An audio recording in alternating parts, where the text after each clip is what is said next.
What's up, guys? Welcome back to my channel. My name is Joe Hatagwa from the Authentic African platform. And if you want to know my answers to your questions about what's going on in Africa, you got questions about what it's like to live here, you got questions what it's like to move here, then this is the video for you.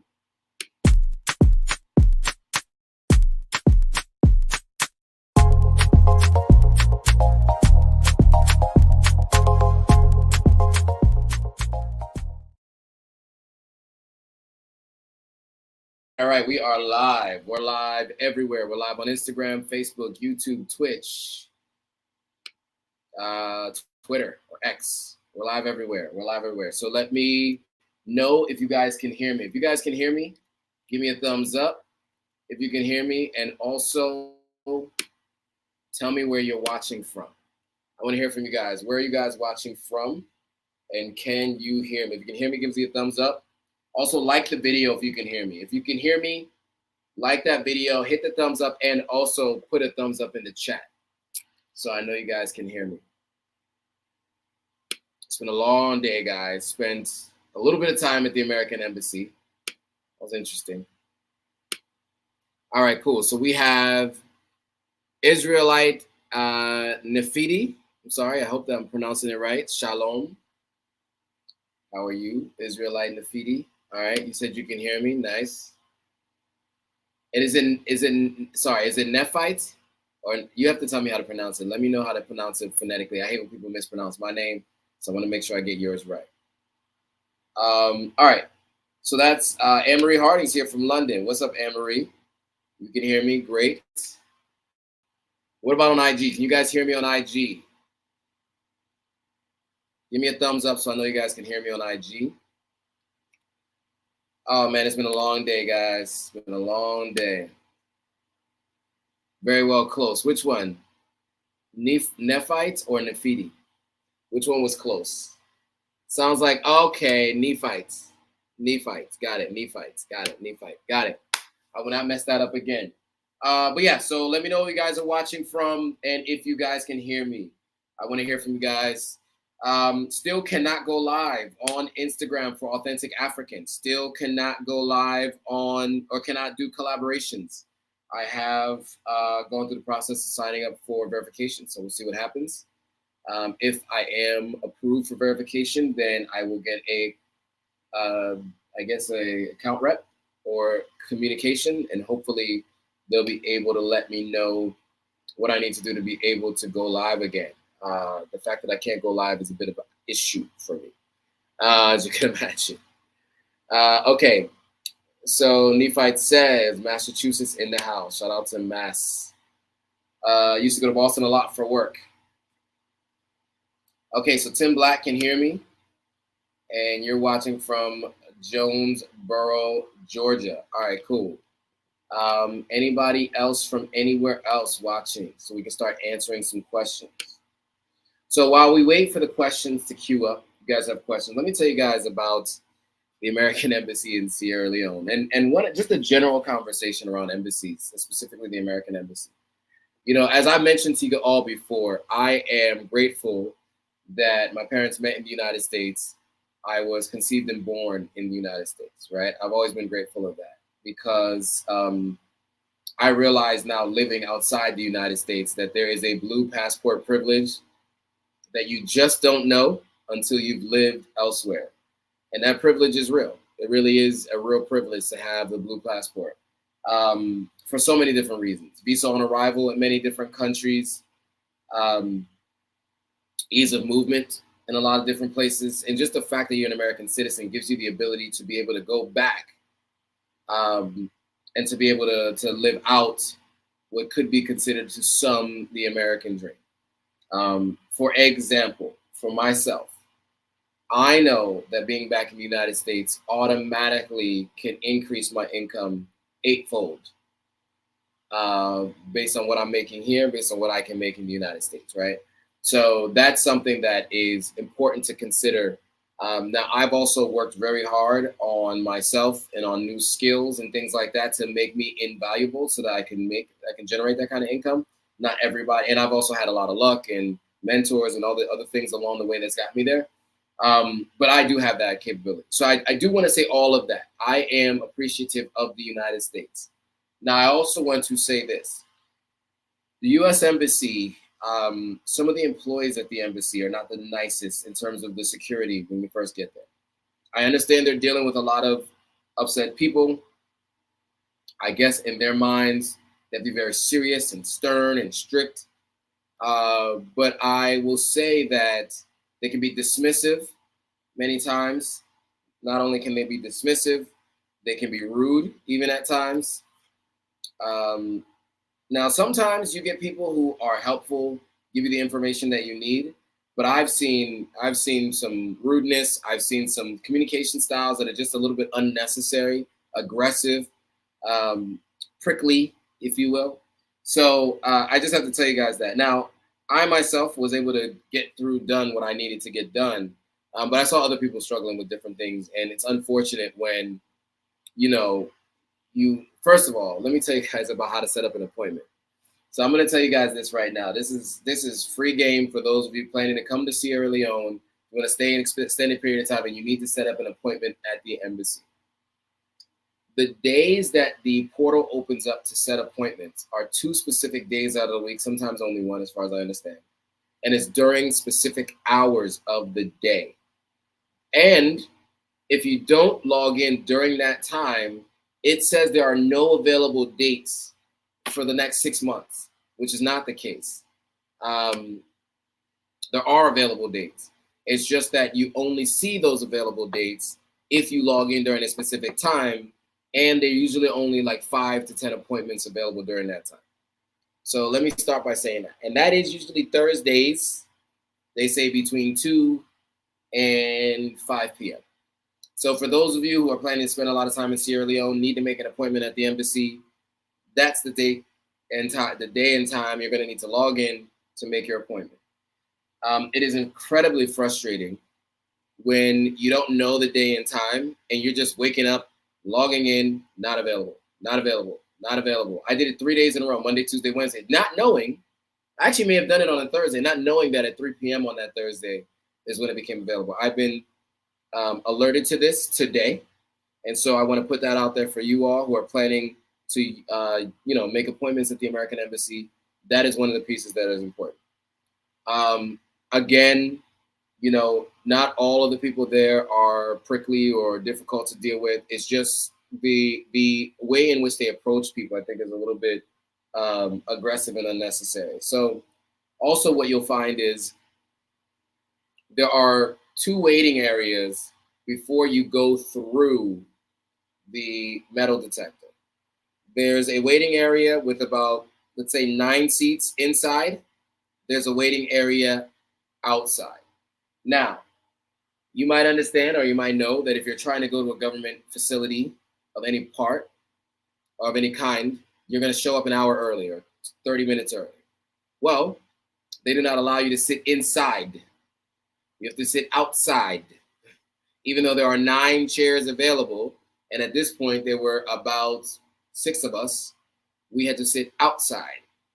Our appointments were all for 1 p.m. They did not open the doors to allow us in until 1:20. So we're sitting outside, sweating, hot, when there's available seats inside where there's air conditioning. I don't understand why. I'm sure there is some reasons around safety, I would imagine. But to me, I think it's unnecessary if we're going to go in and sit there anyway to do the intake. So ideally, they fix that, because it was very hot today. And like, you're sitting outside knowing there's an AC right behind you. The door right behind you allows you to go in, sit inside the air conditioning, which, by the way, all of those security guards are enjoying. There's like 4 of them in there talking, having fun, whatever. And not only that, some people were out there longer than an hour and a half waiting for the appointment time. So I just wanted to give that thought, something to think about before I moved on. So there's a 2-part question from Israelite Nephite. 2-part. My question is about the foreign women from USA, UK that have died mysteriously in certain parts of Africa. It's being talked about now on certain channels.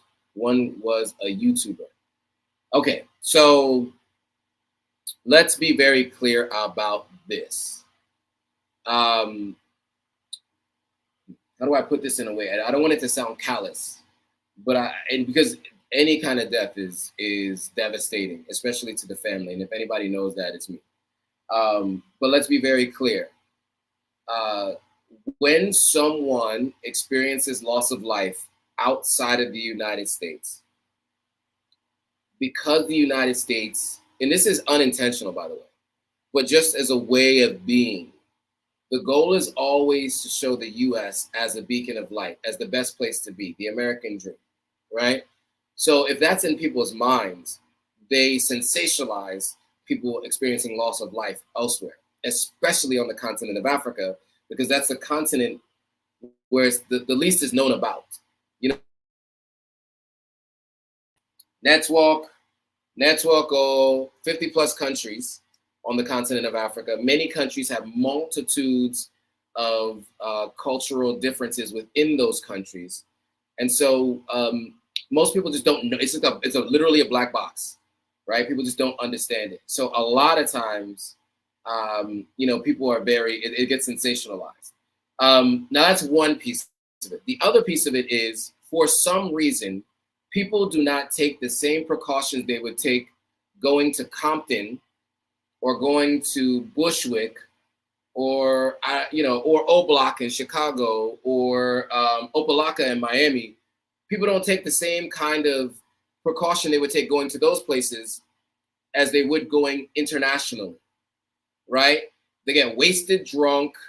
They meet up with random strangers. They do these kinds of things, and maybe they do those kinds of things in certain areas in other parts of the United States, but they don't do it in certain cities that they're unfamiliar with or are deemed as dangerous. But they'll come to another country and they'll do these things. Now, I don't know specifically about these specific stories. I'm just thinking about a story from Barbados, if I'm not mistaken, about two women where there was a whole conversation about being unintentionally inebriated with something additional in their drink that they didn't initially request.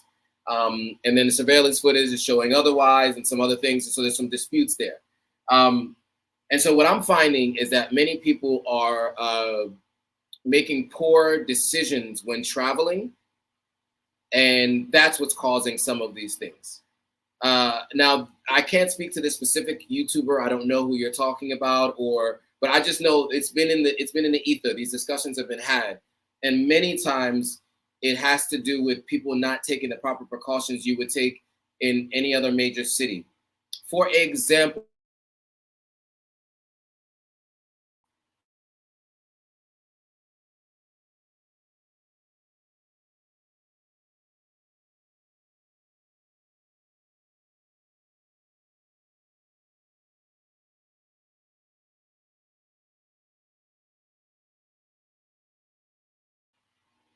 okay, so we're back. Sorry about that, guys. My network is going in and out, so you guys are gonna have to forgive me on that.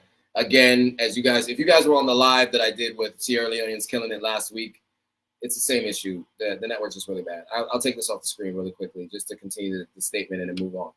So, okay, here's an example.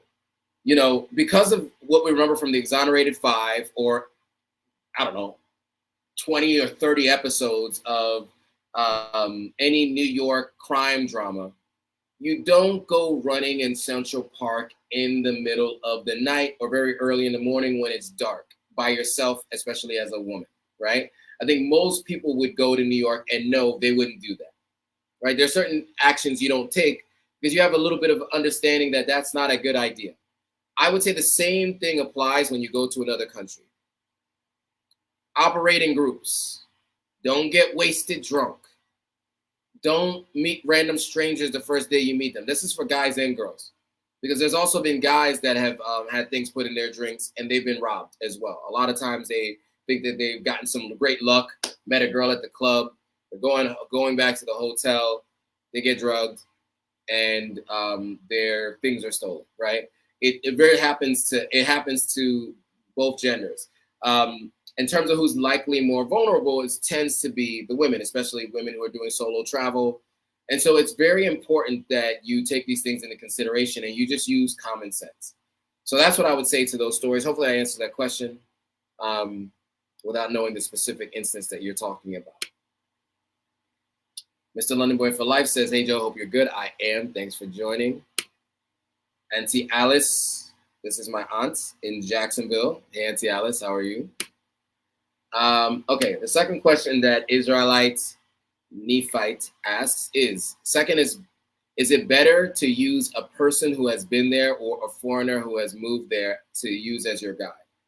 I think it depends on the country and it depends on what it is that you want to do, right? So, for example, if I wanted to be a guide and you are someone who wants to go to places that are friendly for vegan food or nice date spots or certain things that might be interesting to me, I can help you with that better than probably a local guide, in particular because I can find something that's more along the lines of what you're used to if that's what you're looking for.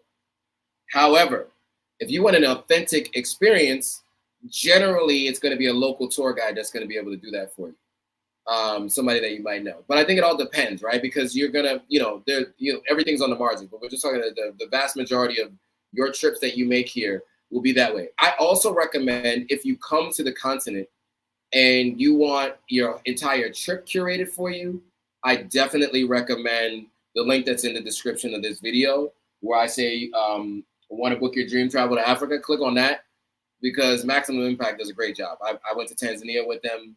They do an amazing job making sure that everything's taken care of for you. So something to think about if that's what you're looking for. All right. So this is Tara. Hey, Tara.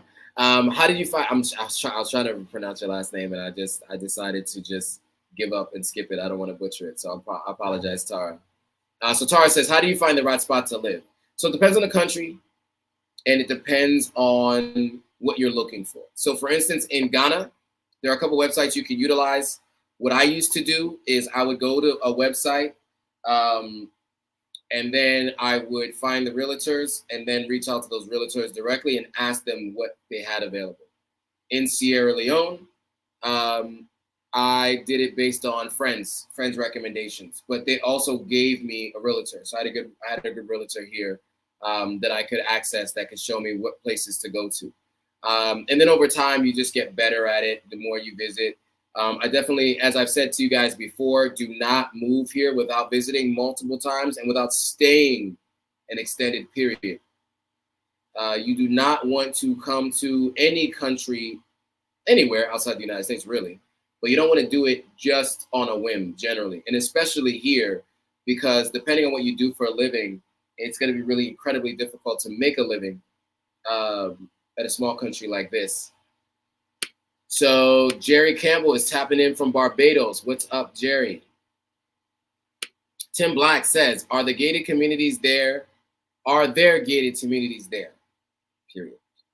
I don't like the bars on the windows. I don't believe they are necessary in a gated community. Well, okay, let me say this. There are gated communities here, yes. I don't know if do they have bars on the windows? I think they do. I mean, you're going to find that anywhere that's had a coup, a civil war of some sort, Ghana, which is considered top 5, I think top 3 now, safest countries in Africa, and I think top 5 to 10 in the world, a lot of people put gates on their windows on the first floor there too. It is just a safety precaution. Almost everyone does it. And it's something you kind of have to get used to. I have gates on my windows here, gate on the front door with a bolt lock, everything. I mean, it's just something that you do when we've had the history that we've had in many of the countries on the continent. If you want to eliminate that completely, you can buy in a gated community, and if they put it on the houses, you can take it off. You could definitely do that. I think the idea is that if there's ever political unrest or if there's ever a civil war, you're at least barricaded somewhat and maybe protected. But, I think some people will choose aesthetic over safety, and that's your choice, right? So Israelite says, thank you. Okay. Fort Bang says, thank you for your love. Of course, I love the continent. Of course, of course. Barry Harabi Baruda Kabia says, it's pronounced Russo. Russo? Okay. What am I missing? Did I miss a comment from someone somewhere? Oh, he's trying to tell me, okay, you visited somewhere. Okay, I'm looking at the next message. Sorry, let me look. We were there a few years ago in Timney and then Mendeland. Okay, he's talking about gated communities. He's responding to Tim Black's question. Okay, and if you want one in Freetown, there are a couple. You know, they're expensive, but there are a couple. So there's West African Sunshine Estates, owned by the Chinese. There's Dream Atlantic Garden Villas, owned by the Chinese. There is the Reggie Manuel Gray Estates. I don't know if currently, but formerly built and owned by Ghanaians. There's a few others too. So TAF is working on one right now, right? So, and people have been familiar with TAF. I need to get out there. I haven't gotten a chance to meet with them and go out there. But TAF is another one. So there are a few here for sure. Yeah. So Jerry Campbell says, even in New York, insurance companies, it's not uncommon for insurance companies. They ask you to install burglar bars on the ground floor. That's right. Yes, actually, I had a friend who did that because I remember there was the Spider-Man burglar, I think is what it was called. This cat burglar. I don't know. I guess they could have called it a cat burglar. That probably would have been better. But they were calling this person Spider-Man, and they were climbing up and down the fire escapes. And just opening windows, going in, stealing Xboxes and all kinds of different things. And so, yeah, it happens. All right. Guyana Brent says, how's the progress on the project Idris Elba has going on there? So it looks like there's been more progress. So Idris came earlier this year with Shaka Stevens. Shaka Stevens is the guy who actually is the grandson of the second president of Sierra Leone, if I'm not mistaken, right? Shaka Stevens, the founder or co-founder of the APC. I think it's All People's Congress here in Sierra Leone, one of the political parties here. So he's a grandson, not politically involved at all, had been throwing parties. If you guys might remember, I interviewed him a while back. So they have a couple of partnerships that they've actually just released and talked about. I think you can see it on Idris's page, or you can see it on Shaka Stevens' page. But basically, they have the Octopus Energy, which is wind farms. And then there were a couple other partnerships that they announced recently. So they're all in the partnership announcing stage. They still have to raise a significant amount of funds to get in there and get digging and to break ground. In the same way that Akon City in Senegal has, I think, if they're just breaking ground or getting ready to break ground, because you got to raise a ton of money and you got to get people to see the vision and all of that. This is what's happening here. It's taken a while, and it's probably going to take a little while longer before they have the investors needed to really get this thing off the ground. And then it's going to take time to build, right? I mean, I know they say Rome wasn't built in a day, neither was Dubai, and neither will Chevron City as well. All good questions. Any other questions, guys? What else can I talk to you guys about that's been coming up? The house progress has been great. I do have some vlogs coming on that. It's been great. We got running water, but of course my original contractor had a plumber that was subpar.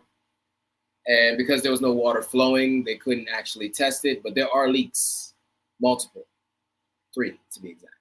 So hopefully we can get that fixed tomorrow. I have a new plumber coming in tomorrow to hopefully fix that. I just paid for more parts to get that fixed.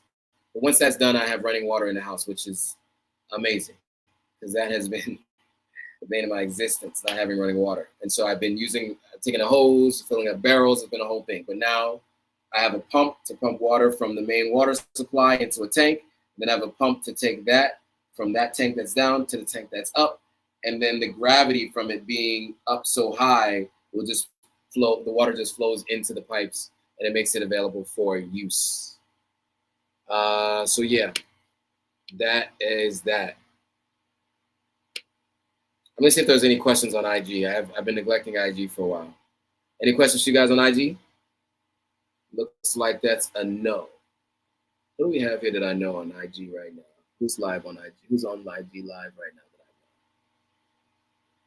Wow. Okay, cool. So,